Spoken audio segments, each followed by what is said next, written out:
Hey folks, welcome. Welcome to a new conceptual framework we're going to try to present tonight. I'm pretty excited about this. And I've been working on this project for a good 2 years now, and I want to start to share some of the thoughts and discoveries that I've had working with some of the top scientists in the field on this specific concept of looking at the microbiome and what does that even mean? And what are, how is this changing our field of functional medicine? And I'm pretty excited to be able to talk about this now. And, I think tonight is about proposing questions as much as it is about answers. And so I'm just going to jump right into this. Now, let me just make sure my sound is working. Can you guys hear me? Can someone raise their hand if they can hear me? Let's make sure I'm not just talking into space. Yes? Okay, great. So if you're having trouble with your sound, then it's probably on your internet side. Okay, so what are we really talking about? This is a good question. Oh, who am I? We'll talk about who I am for those of you that aren't familiar. So that's me. I'm Dan Kalish. I've been practicing for a long time. I've trained over 1,000 people in my mentorship program. I did a research study with the Mayo Clinic. That was cool. We have copies of that if you're interested. I teach this amazing class, this 1-year mentorship. It gets better every year. If you guys are thinking about starting this class, we're starting a group right now. So you should sign up because it is just a wonderful experience for the right person. We have a community, we have a curriculum, we have this amazing group of doctors that are here. I teach all the classes myself. We have a special offer for you all. If you do VIP June 2018, you get a grand off the 1-year class, and that's good through July the 2nd. You can contact the office if you're interested. And again, it just keeps getting better. This year, as we have some whole new sections of the course that I've developed, months and months of new materials are out there, and it's just a wonderful experience for doctors. It's really transformative. I say that's the one thing that I see now as we transform practices, and the right doctor gets into this class. It's quite an experience for people, and people just love it. And I love teaching, and it's a really good thing. Uh, and if you're a patient, I work with patients still. You can check out my patient website, kalishwellness.com. Love to work with patients. I spend every Tuesday and Thursday with patients now. Okay, so here's the big picture concept: is that um, we're we're needing to reevaluate everything in terms of how we look at the GI tract, and we're going to talk a lot tonight about neighborhoods of the gut and the different bacteria and how all this kind of goes down. But I think there's a central question or theme that's going to go throughout all these talks on the microbiome. And I'm going to do a whole series of these talks throughout this year now, because I think the central point in some ways of naturopathic medicine, which is how I was trained. I was a chiropractor by license, but my main teachers, all of them were naturopaths or NDs, and this was early 1990s. And to me, the central concept in naturopathic medicine was the health of the gut. How do we analyze and treat the health of the gut? And when I was coming up in this field of functional medicine, again, early 1990s, the what I learned from my teachers was that you find things in your gut that are bad and you kill them, and then people get better. And so the question that was being asked in those days, if I look at the bigger picture, was how can we get patients who are sick better quickly? That was the question. How can we get patients who are sick better quickly? And the answer was we figure out how to do these stool tests accurately. We find infections, we treat them, and then miraculously people get better. And I have 20 years invested in that model, and just a couple years ago, I think that whole model in my mind got upended, and I want to ask a different question now.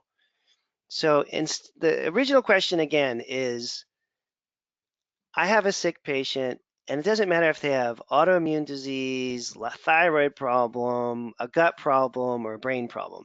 They could be depressed, anxious, whatever it is. We know a lot of these problems come from the gut.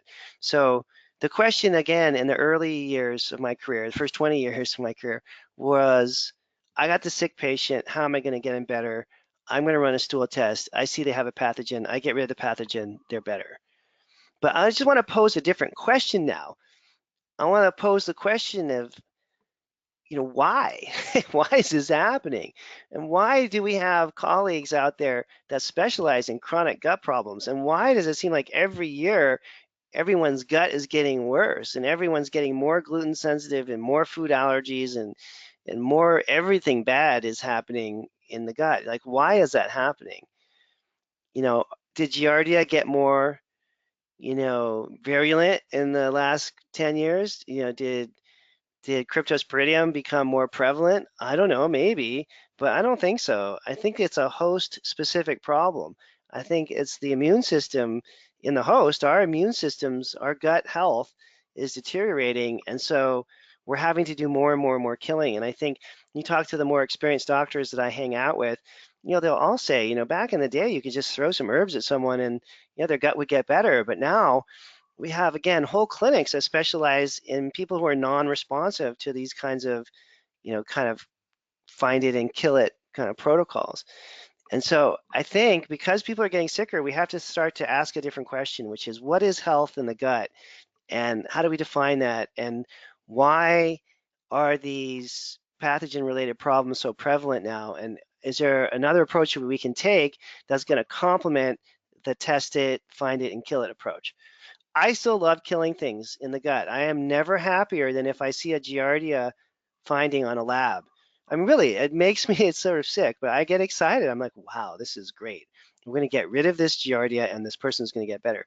I'm not against killing things, but I think we need to play a longer game here and start to think about this in a more complex way. And that's what this series of talks is about, okay? So we're going to look at the gut in an introductory way today, and then we're going to just keep going until this is all sort of out on the table, all right? So as an overview, there are different neighborhoods. There are different neighborhoods in the GI tract where different bacteria flourish for different reasons. And this becomes really important to understand what's growing where and why.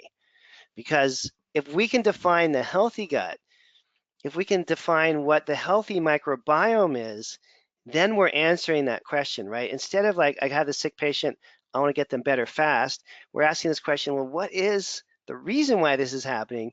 And it's because of the disruption of the microbiome. So then we have to ask the question, well, what is the healthy microbiome? What does that even mean? And so we have to study all this kind of complicated and I think fascinating stuff. There are some known pathogens that are actually harmless in the presence of a robust community. So in other words, and presence is spelled wrong there, sorry. So in other words, there are bugs you can have, like the classic one is H. pylori, right? You can have H. pylori at a really high level, and if everything else in your digestive tract is working okay, it may not cause any kind of problem. And these communities are going to work together. We're going to talk a lot about bacterial communities that produce hydrogen gas, hydrogenogenic, and we're going to talk about communities of bacteria that consume hydrogen gas. They use that same hydrogen gas as a fuel supply, hydrogenotrophic, okay? Ones that make it and ones that consume it.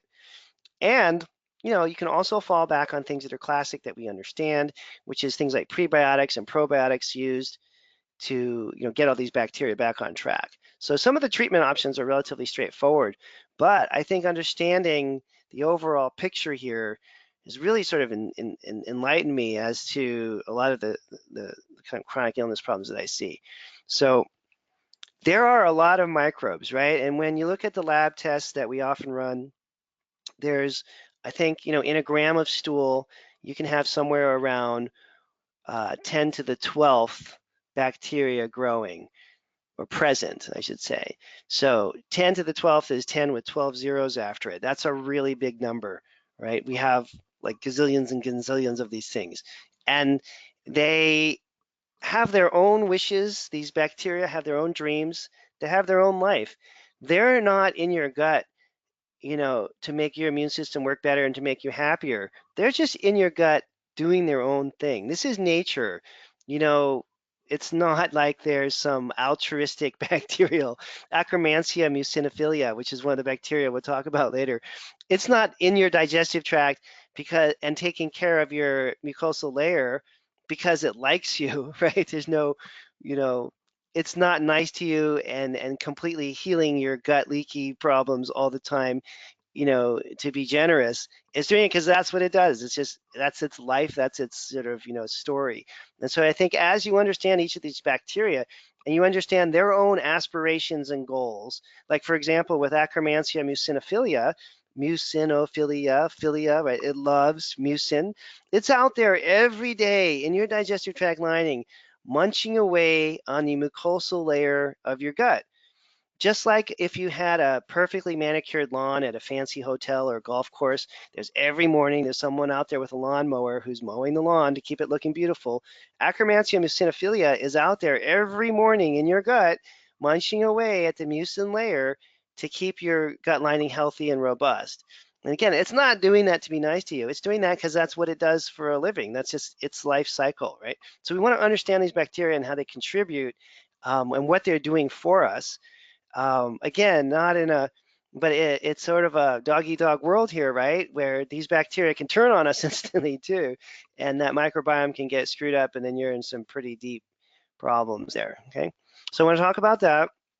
When I talk about the physiological functions that are going on here, it's incredible. There is so much going on with these bacteria. It's almost mind-numbing. They're going to be related to everything from butyrate production. Believe it or not, we're talking a little bit about hydrogen sulfide production, molecular hydrogen gas production, benzoic acid, how they all relate to nutritional absorption, right? How they relate to your immune response. I mean, you could argue these bacteria have total control over us, to be honest. They have total control over our brains. They have total control over our heart. They have total control over our immune system. These bacteria have, power. They have power, and we want to treat them with respect. So, and you can see in all the different research studies that are out there, and hundreds more coming out like every day, the associated health issues. There are some of these bacteria, if they overgrow or undergrow, are associated with diabetes or obesity, autoimmune problems, anything from anxiety to depression as well, mental health disorders. And you can't really turn around anymore without a microbiome study being thrown in your lap, right? The key here, and this is something that goes right back to day one of my training with the naturopaths, is that it really matters what people eat. Every bite of food that you eat, every single meal you eat completely changes your microbiome. Every single meal you eat completely changes your microbiome. You can put someone on a different diet, test their microbiome, and 3 days later, retest it and see a completely different lab. Okay, literally every meal you eat has a massive impact on what's growing and not growing, what's overgrowing, what's undergrowing. Okay, you can feed the good guys or you can feed the bad guys.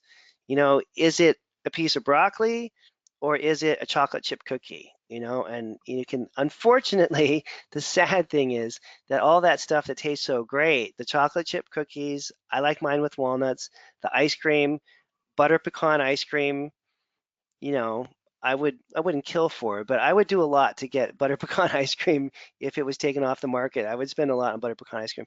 Those are the things that are going to feed the bad guys, right? And the feeding of the good guys, we're going to talk a little bit more about in detail.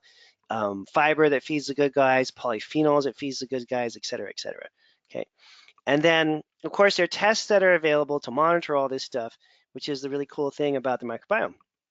So eating habits for a healthy gut microbiome. Now, if you're a practitioner or a patient, either way, this is a mission critical kind of non-negotiable thing. So you need to plan sufficient time for your meal, not eat in your car, not eat on the way to something, to actually be relaxed before and after eating, to do a prayer, say a blessing, just take a deep breath, whatever it is that you're doing before the meal, so you acknowledge that your body's kind of going into this mode where it needs to digest. Thoroughly chew your food.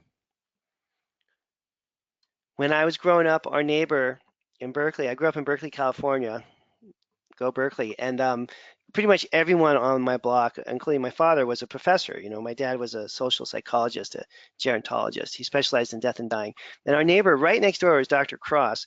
And Dr. Cross was a plant biology guy, and he had discovered all kinds of special plants. He was like really famous in the plant world. This is Berkeley in the 1960s and 70s, you know. And we used to invite Dr. Cross over for dinner maybe once or twice a year just to be a nice neighbor. And he was old. He was like, I don't know, I was like 8 or 10 years old, and this guy was like in his 90s. And he would come over, and he had this thing that he did, and he would chew every bite of food 30 times. I'm not making this up.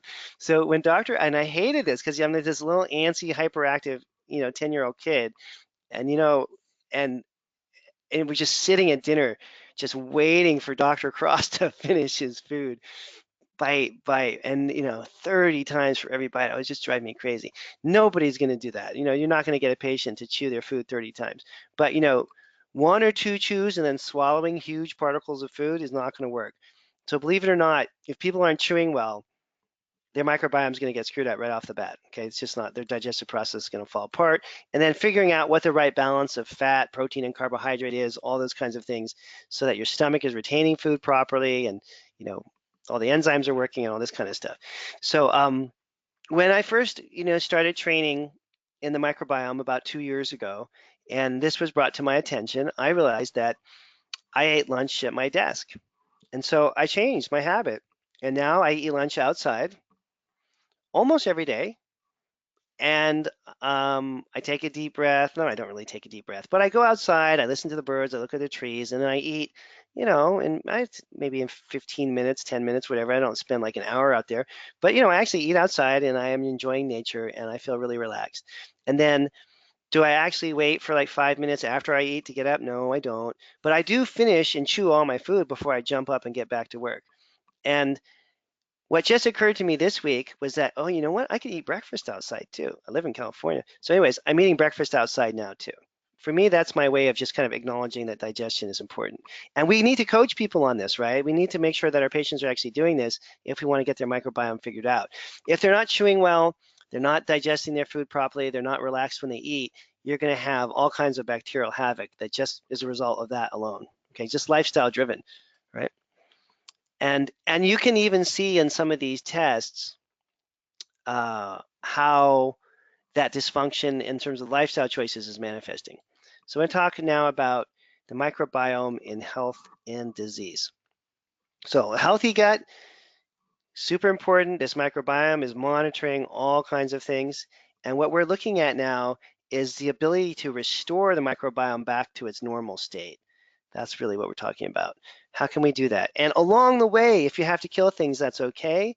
But we want to have this bigger picture of not just getting rid of the Giardia and then hoping that that person does well because you got rid of the Giardia and you give them some probiotics.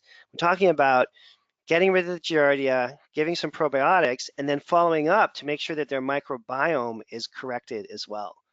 Okay, so not eliminating the killing of bad things like the pathogens like Giardia, but we're opening up this idea that we should be restoring the microbiome to its full glory and full function as an overall part of the treatment. And then the controversial question that I would say, and I don't know the answer to this, I don't know that anyone does, although people have a lot of opinions about this, is, well, what if you just focus on restoring the microbiome first?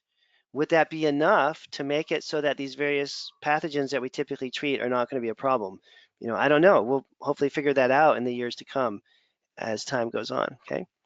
So we talk about symbiosis, the relationship between the bacteria and the host. Dysbiosis, obviously, as you all know, is, the throwing off of this normal balance. And then we want to think about each of these organisms, and are they acting as a friend or as an enemy? Are they friend or foe? So, and this is really strange, but these organisms can change roles. For example, you could have an organism like, let's say, oh, what's a good one to pick? M. smithi. Okay, and in a certain amount, it could be a really helpful and commensal bacteria. In another amount, either extraordinarily high or extraordinarily low, it could potentially cause different problems. So each one of these commensal bacteria, when it's in the right range, contributes to human health, but when it's low, can cause problems, or when it's extremely high, can cause problems. Okay, so that's the commensal bacteria in and of themselves. They shift, right? So a commensal bacteria can be causing problems in certain people under certain circumstances. So they're not always friendly. The flip side of that is even more significant in my mind. The flip side of that is you could have an organism like Blastocystis hominis in the gut that could be, in certain circumstances, causing a lot of digestive symptoms and depression. That same organism present in that same individual where the microbiome has been restored to its normal health and function might no longer be a problem. So this is contextual. The Blastocystis hominis being a problem can be related to the microbiome being weak. The strong and healthy and robust microbiome, even if you still have blasto, can negate the negative effects of the blasto. And now you still have this parasite that we would often treat, but you don't need to treat it because the microbiome has taken over and has negated, in a sense, any of the potential problems that the blasto could cause. So a commensal bacteria can go bad and rogue on you and become a problem.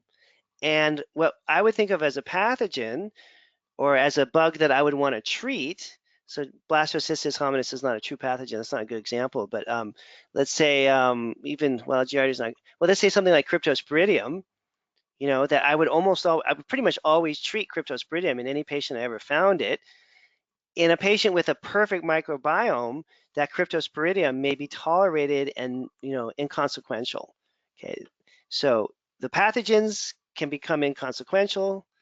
The commensals can go bad. This is confusing, right? It's like you're fighting a war, but everyone's changing uniforms all the time. This is a conundrum. I'm thinking we're going to ask as many questions tonight as we answer, for sure. And what a crazy life we have here. All right, let's think about this. So neighborhoods of the gut. So, and this is everything, well, not everything, but everything, most of what I'm talking about tonight is right out of Dr. Richard Lord's teachings. You know, he's the man I've been working with the last couple of years to really start to understand this, Richard Lord. Some of you maybe know him, some of you maybe not. Anyways, he's a brilliant scientist.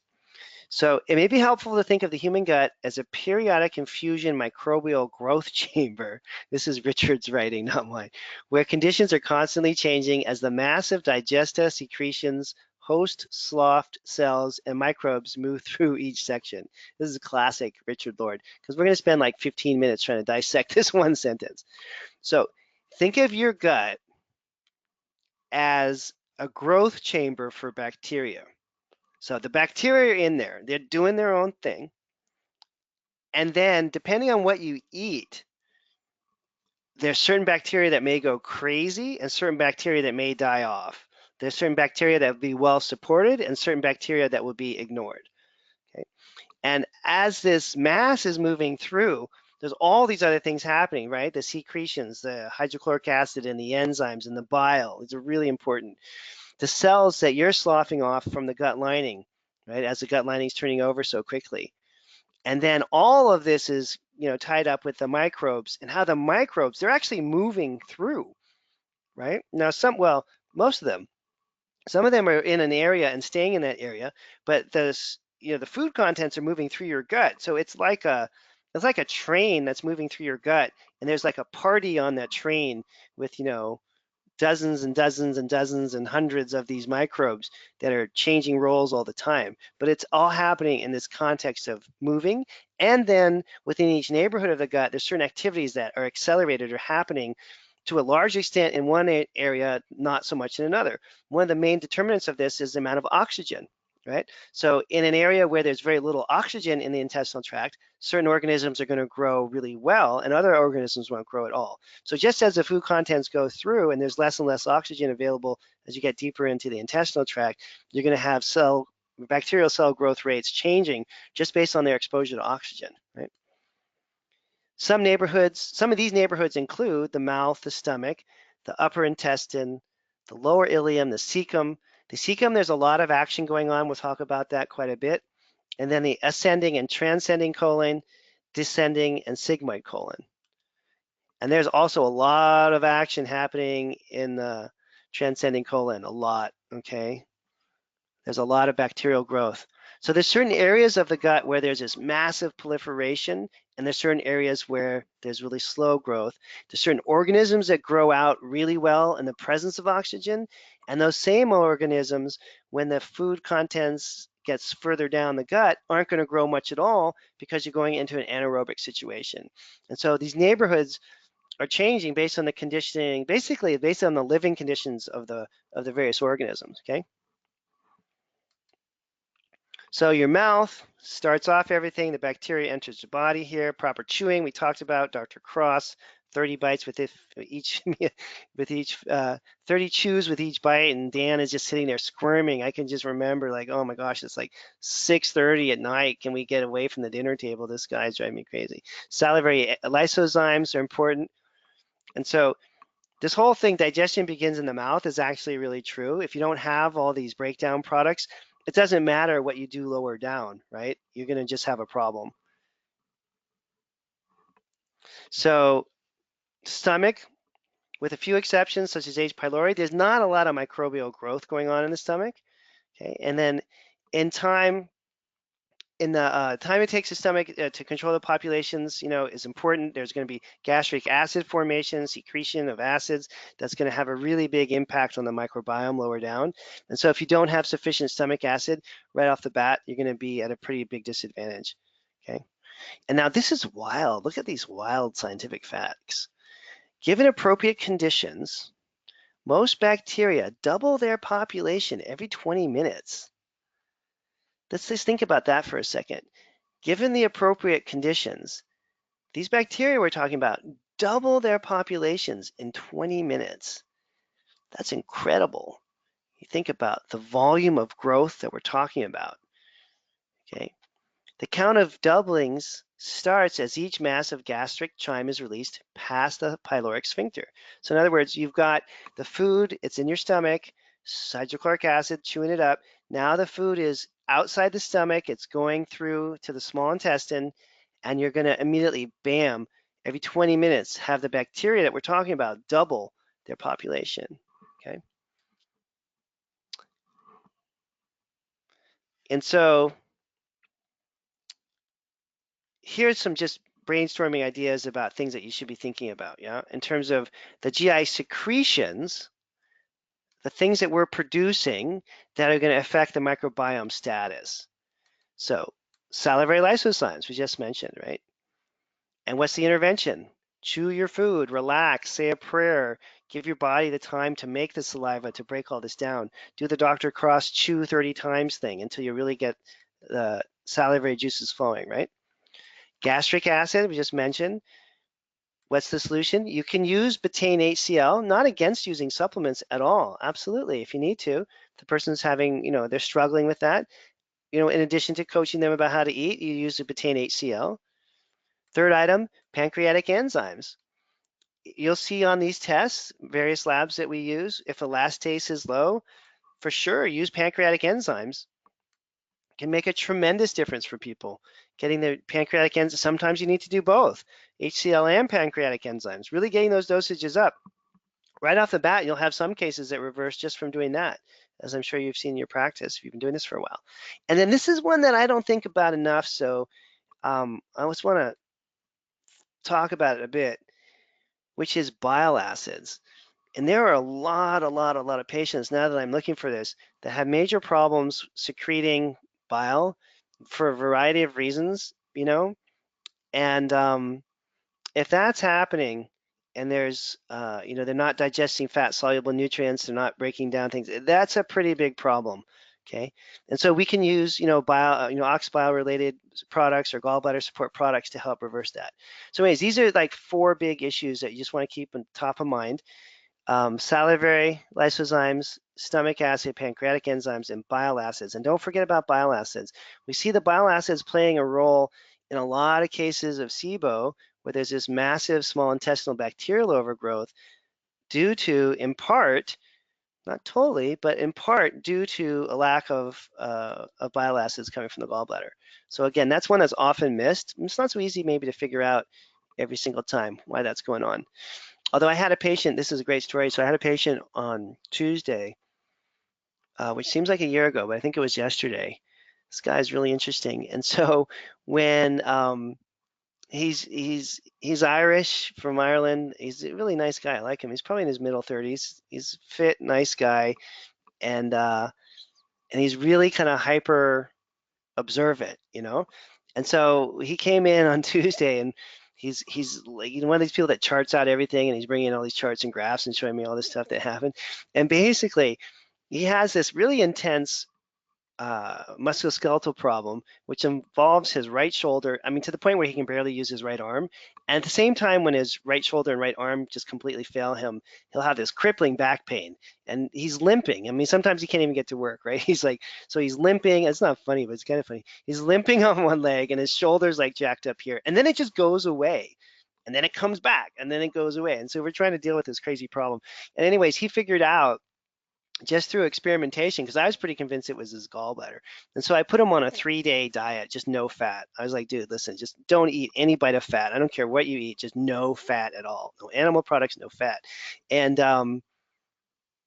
it completely went away, right? So he's like, I don't know, you cured me. I mean, not really cured. We just figured out that it's coming from your gallbladder probably. And then he introduced coconut oil back into his diet because he, for some reason, loves to do tons of coconut oil. And then every time he does the coconut oil, his arm is jacked up and he's limping and he can't get to work. And then he stops the coconut oil. And he must have, I don't know how many times he did this, but I didn't really, like, he had a whole journal he brought in. I didn't read it really carefully, but like 5 or 6 times he did this experiment when he went no fat and then put the fat back in. Anyways, point is, gallbladder is super, super important. It can cause all kinds of crazy symptoms, and it's something that we skip over and miss a lot. So just keep that in the back of your mind when you're doing patient workups, or if you're thinking about your own health problems, gallbladder is super important. Now, upper small intestine, a lot of action happening, right? So the food has just left the stomach.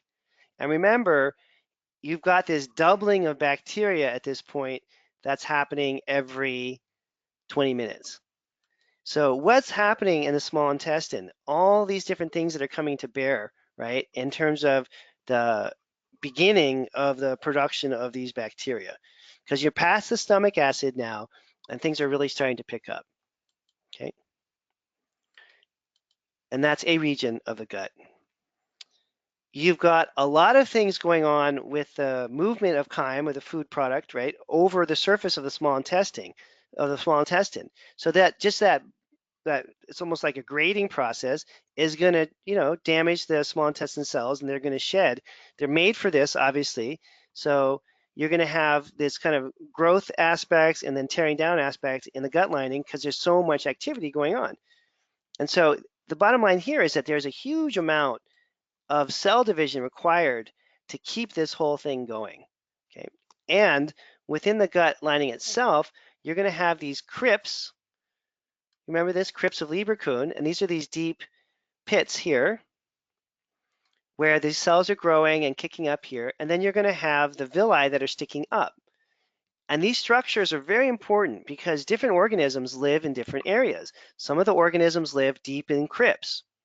Some of the bacteria, that's just where they hang out. That's their neighborhood. That's where they thrive. That's where they live. Some of these organisms live out here where it's a little rougher, a little kind of like tougher neighborhood here where there's a lot more going on. You can imagine if you're one of these bacteria that hangs out down in a little crypt here, you're kind of insulated from all this stuff going on up there. Unless food passing through, you're like, I don't care, I'm down here, I'm not really so worried. But if you're living up here, how do you even stay where you are, right? Food is passing through. Are you going to get caught up in the food? Are you going to hunker down and attach yourself to the gut here? You're going to have a much more difficult existence because there's this, constant flow of food going through here that's going to disrupt your little life. So again, each one of these organisms, as we learn about them, and there's obviously, there's thousands of these different organisms. We're going to focus on, 10 or 15 or 20 of them, but they each have their own little personality characteristics. They each live in different places, and these roles and places that they live and the things that they do matter a lot. So we want to get to know each of these bacteria as well as we've gotten to know each of the pathogens like crypto and ehisto and giardia and dientamoeba fragilis and all these bugs. Okay, you really want to have an intimate relationship and connection and understanding of each of these bacteria. So anyways, we'll find later on some of them live down here, some of them live up top. It matters because it's a brutal thing to live up here, right? You're being pushed around all the time, whereas the ones that are down here are hunkered down and protected to a certain extent.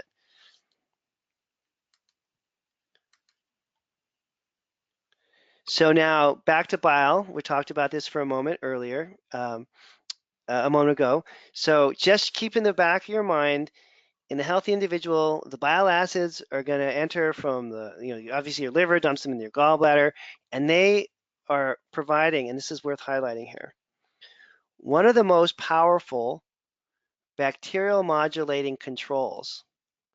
Okay, so bile acids enter from the liver and gallbladder to provide one of the most powerful bacterial modulating controls, killing many commensals and many pathogens. Okay, so well, killing commensals, is that a good or bad thing? Well, remember, these commensals need to exist in a certain level, a certain range.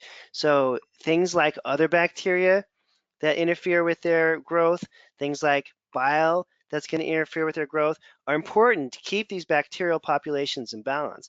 Because just because it's a commensal doesn't mean you want it overgrowing, right? It has to be kept in a certain range, or you get an imbalance between these commensal bacteria. So again, we'll say this one more time because it's something I think it's most often forgotten. In healthy individuals, bile acids enter from the liver and gallbladder to provide one of the most powerful bacterial modulating controls, killing many commensals and pathogens. And remember, killing commensals is not necessarily a bad thing. The bile can help keep these commensals in line so they don't overgrow. Very, very, very important little factoid there. Okay, we're going to wrap up a few more slides and then we're going to wrap this up. And this series is going to go on for a while. If you guys are interested, I want to try to explain all of this stuff to you as much as I've learned it myself. Next neighborhood, next area, lower ileum and the cecum. Okay, and here's an image of, here's your dinner, here's your lunch, here's your breakfast. So the food contents are moving through. So you ate breakfast a while ago. Now that food is in the descending colon, right? You ate lunch, after that, the food is in the transverse. And here's your dinner that just ended up in the cecum and large intestine right around the ileocecal valve. So just think, the food contents are moving through, and each one of these meals is going to determine the bacteria. And you can see how this picture is trying to depict not as many bacteria here, way, way more bacteria here, and more dense here, because obviously as it's passing through, there's more and more growth of these little cartoon-ish bacteria. And this is an important thing to realize, right, is that the populations are changing as the food contents are moving through the various aspects of the large intestine. And remember, is there a lot of oxygen in the large intestine? No. That becomes very important later. It's generally an anaerobic environment. There's not a lot of oxygen in the large intestine. That becomes super important for 5 or 6 reasons later on, okay? So just keep that in the back of your mind. So the passage rate slows somewhat in the terminal ileum, at the end of the ileum, in preparation for the next large transition through the ileocecal valve. Remember, here's your ileocecal valve here.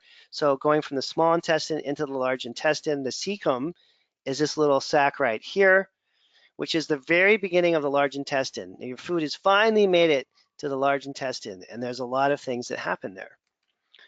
The slowing causes individual bolus masses to merge, and evidence for slowing is found in a large rise in total bacterial concentration by 2 to 3 orders of magnitude. So in other words, as soon as the food starts to hit the cecum, the number of total bacteria doubles or triples.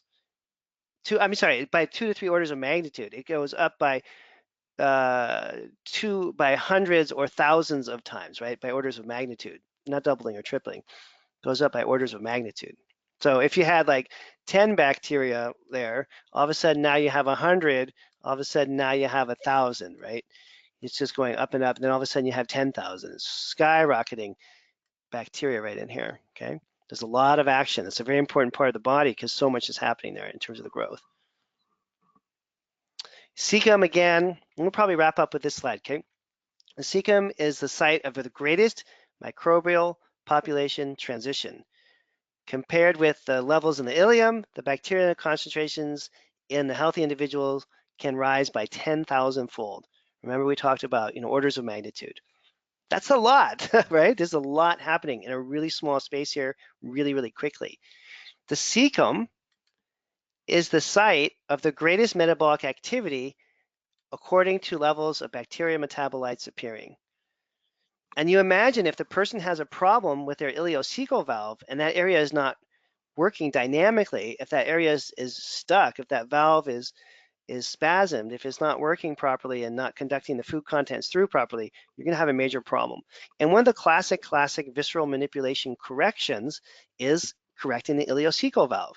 And if you're not aware of how to do that correction, it's definitely something you should look up and either learn how to do yourself if you put your hands on patients, or know someone in your community that you can refer out to for an ileocecal valve correction, where you can take the spasm away from the ileocecal valve so it starts to have the normal contents of the flow of food coming through again. It's a really common problem you see in practice a lot. The ileocecal valve is spasmed, it's stuck open, it's stuck closed, and it's not regulating the food contents properly. That in and of itself, just as a mechanical problem, could be at the heart of a lot of what we're talking about. Okay, the concept of such large populations of microbes, some of which are notorious pathogens if they penetrate through the wall of the gut, can seem impossible. In other words, you can have these massive numbers of these organisms and they're stuck in the intestinal tract. If they were able to get into your bloodstream, you would be, immediately having a really serious problem. It's a little crazy the way that this system works, right? Where we've got the gut just having so much going on. Okay, I'm just going to do a few more slides. We're never going to get through all this stuff, so bear with me here. Sorry. In the healthy gut, the entire mass of microbe-rich digesta, by the way, this picture here is a lining of a gut from a mouse, is held away from direct contact with the epithelial cells by the double layer of mucosal lining, as shown as in this diagram below. Okay, and this is extra important, so it's worth taking a look at this picture in depth. All right, the mucosal layers provide an effective barrier to protect the cells of the intestine, right? The enterocytes and the colonocytes. So here we go. If you look at the in green, well, the bacteria are in red, all right? The commensal fungi, normal fungi, are in green, and then the villi are blue. So what we're trying to show here is that there's a layer of mucosal protection that's preventing damage from occurring to the actual gut lining itself. And look how thick this layer of the bacteria is. Okay, there's a lot of things going on there's a lot of these live organisms, right, that are existing right here in coexistence with the actual gut lining itself. And you'll find as we go through these different bacteria, they perform all kinds of crazy roles. I mean, there's some of these bacteria that actually have connections with immune cells down here. And so that bacteria in this area here regulates and controls our immune reactions. There's bacteria in here that are able to regulate and control cardiovascular function. There's bacteria up here that can have profound effects on the brain. Okay, so there's a lot happening in this area that is, it's just much more complex than you would think. There's a lot more going on than you would think. Here, let's see. And wait till we get into these individual organisms. It's just mind-numbing. I keep saying I'm going to stop, but let's just do like one or two more. I want to get to the end of this. I was supposed to do a short lecture, but that didn't really work. This was supposed to be a half an hour. Oh, well, sorry.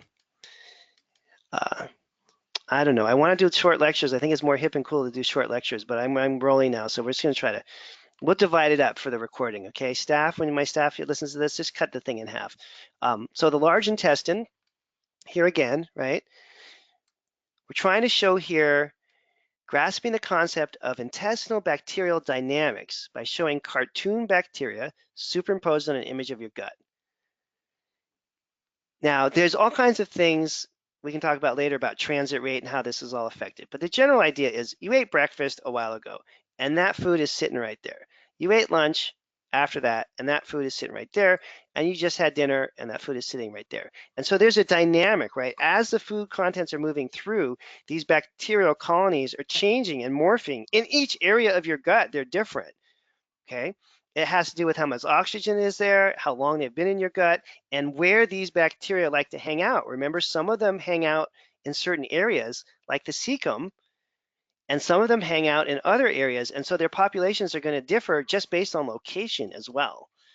And all of this matters because everything that we're talking about is just a description of sort of the the logistics of the situation. When you get into how these organisms actually impact our health, you'll be like, oh man, I can't believe that that organism is living there and it's doing that for my immune system, right? This is going to matter a lot as we get into the specific organisms. So here, this is a note here that we should mention here. Anaerobic conditions, right, the lack of oxygen, are going to intensify. And we're going to look more and more at these villus structures, the crypts that we looked at earlier, and the mucosal layers that we talked about. Okay, so all of these things are variables in these organisms because some of the organisms live down in the crypts. Some of these organisms live on the mucosal layer. Their food supply is the actual mucus in your gut. They're eating, that's what they're eating. That's how they're living, okay? And some of them live on sulfur. They have their whole own little thing going on in terms of life cycle. And then as the food then goes a little further, right, the ascending and transcending colon, it leaves the cecum and things start to slow down. You start to absorb water. The water leads to dehydration. You start to actually form fecal matter. Right now, it's not just this kind of chimy thing where it's kind of liquidy. Now it's turning into more what we would see in the toilet bowl, right? And then the effects of the bacteria are going to get more and more profound as more and more of them accumulate and go through this whole process. And then this is a really important point we're going to need for later on, for a later lecture. Here. This is so important. This is one of the real make it or break it kind of things. Along with these changes, oxygen concentration drops on arrival in the cecum. Okay, let's say that again. Oxygen concentration drops when the food hits your cecum.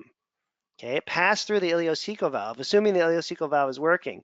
Okay, and here, this is where it gets super cool. Like, I can't even believe this is true, but it makes so much sense when you think about when you took microbiology. Oxygen concentration drops on arrival in the cecum so that those organisms with full capacity for anaerobic growth, that's growth without oxygen, start to dominate as facultative anaerobic members, such as bifidobacteria, lactobacilli, E. coli, etc. No, I'm sorry, and sorry, facultative, I said this backwards, and facultative anaerobe members, such as bifidobacter, lactobacilli, and E. coli, start to die off. So what we're trying to say here is that as the oxygen concentration drops, the organisms that can grow without the presence of oxygen begin to dominate. And the ones that need oxygen, they don't have to have oxygen, but they do better with oxygen, start to die off. And this makes a really big difference because if you get kind of tech nerdy on this later, you'll see the various bacterial organisms and their concentrations on the stool test. It'll tell you what part of the person's gut potentially is messed up. So in other words, you can reverse engineer this whole thing from a clinical perspective. If you understand what's an anaerobe and what's an aerobe, whether the organisms that can live easily without the presence of oxygen versus the ones that do better with oxygen, and you know how this changes in different parts of the gut, when you see the lab, you can get a sense of where the problems are happening and what that means in terms of patient care. A really simple example of that is if you see E. coli levels that are extremely high, because E. coli proliferates in the earlier part of the gut, right? Right around the cecum, it's kind of peaking. So if you have really high E. coli levels showing up in stool samples, it shows that there's a really rapid transit time. Why? Because if there was the normal transit time, that E. coli population would have dropped and dropped and dropped and dropped as it went through the portions of the large intestine that don't have enough oxygen to support it, right? So in other words, you can reverse engineer this and the bacterial levels can start to tell you about the functioning of different parts of the intestinal tract and where things are going awry, and even tell you about things like transit times, so you know that there's a problem right off the bat with a patient. If you see these super high E. coli levels, they probably have rapid transit, okay? And you're gonna wanna obviously, treat that and slow that down. All right. Competition strategies and dead bacteria. So competitive factors as you move through the gut. And we've talked about some of these already. So number one, oxygen concentration, right? If it's an organism that does well in an anaerobic environment, then you're going to see lower and lower in the intestinal tract. It's growing more and more and more. If it's a facultative anaerobe, right? If it can deal with higher oxygen situations and doesn't do quite as well in lower oxygen situations, then you're going to see those numbers shift as well, like we were saying here with the bifidobacter, lactobacilli, E. coli. They're going to start to die off as there's less and less oxygen available, okay? And then this just keeps getting more interesting when you get into it. All right, this a bullet point here. Depletion of growth substrate as residual levels of dietary and host-derived carbohydrate, fat, and proteins dwindle under conditions in the cecum. So what Dr. Lord's saying here is that as the growth, as the stuff that these organisms to grow becomes depleted more and more and more, right? It's going to change the populations. And this is also another thing you can go right back to the way that the person eats. You know, if the person has a really high carbohydrate meal, it's going to have a really big impact on their microbiome. If they have a super high fat and protein meal, it's going to have a really big impact on it as well.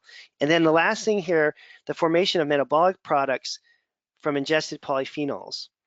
So we eat polyphenols, right? These are the antioxidant compounds that we have. You eat your blueberries, you get your polyphenols. And the bacteria, certain bacteria, use the polyphenols as a food supply. This is one of the reasons why eating foods that are high in polyphenols is so good for you. So if you're eating a diet that is low in polyphenols, you're going to have a low level of these various metabolic products that are really, really important. If you have the high level of polyphenols in your diet, you're going to have robust and good bacterial growth. So you literally are feeding your bacteria, the good ones, when you're eating polyphenols. It's very important. And that's basically eat your fruits and vegetables. Why? Well, your bacteria are relying upon them to survive. And I'm going to end on this slide for real. I'm going to end on it because we're coming up on the hour, okay?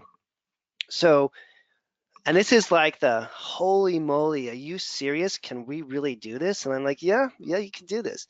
This is like the, I didn't even know this was possible slide. Yeah, it is, okay. And is this Dan? No, I'm like the spokesperson. This is Dr. Richard Lord sitting down and thinking about this obsessively for 15 years.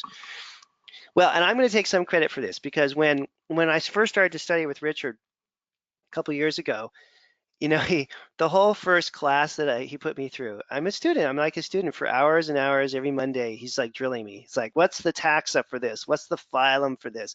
What's the whatever? And I'm like, I don't know, Richard. I don't remember that stuff. I'm old and I took microbiology like 100 years ago. We didn't even have books. We just were using tablets. It was so long ago.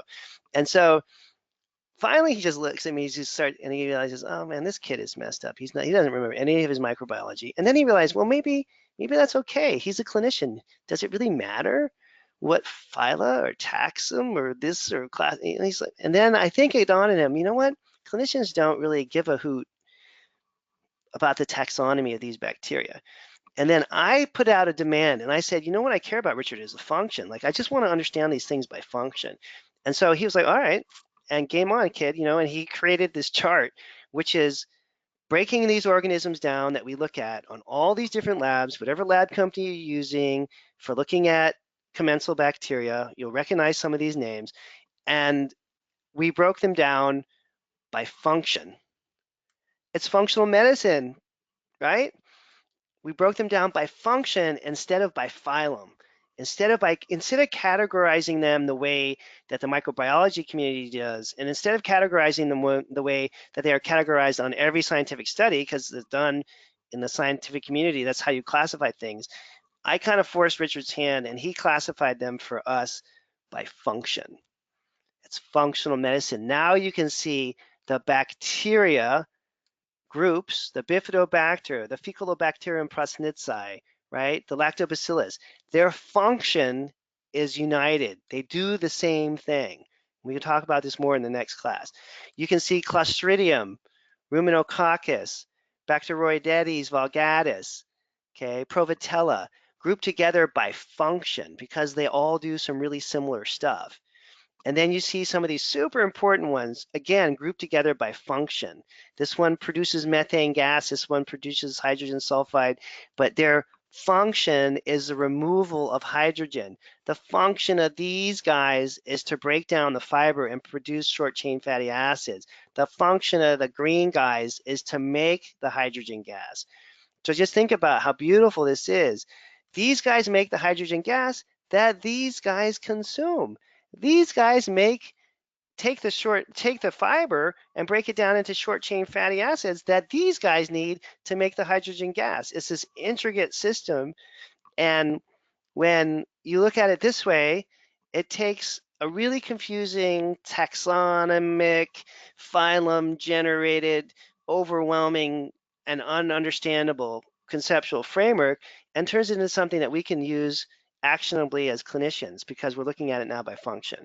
And that is like kind of heart and soul of what I want to talk about in this whole series, okay? So we've done the warm up. You guys can kind of see the punchline here now and where we're heading with this. And we're going to get into this in much more detail later. I'm going to do a wrap up. We have another minute.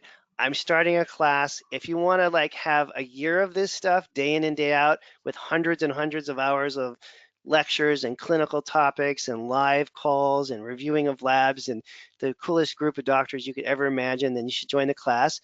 We have a special offer that I mentioned at the beginning. You save $1,000 off the 1-year mentorship if you sign up by July the 2nd.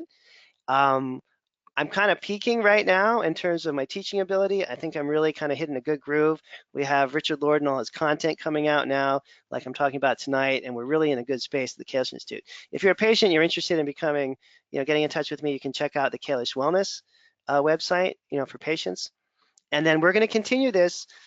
I don't know the date, I'm sorry actually, but my staff will send out the date because we're just getting warmed up, right? This is the intro to kind of lay the groundwork. Remember, we're talking about all the commensal bacteria. We're asking this really important question, which is, are we just going to spend the rest of our careers collectively killing pathogens, or is there a bigger game here? Is there a way to analyze and correct the gestalt of this, right? The totality of this by looking at the microbiome, understanding these organisms, where they live, what they do, grouping them functionally so that we can start, basically to treat them effectively. Effective clinical treatments for the microbiome that are really going to move the needle using food and supplements. That's what I'm after, and that's kind of my goal over the next few years as a community, that we can come together and figure out how to do all this stuff, right? So have a great rest of your evening. I hope you join me for the second part of this, and we're going to get more and more into the clinical application. All right, take care, gang. We'll catch up soon.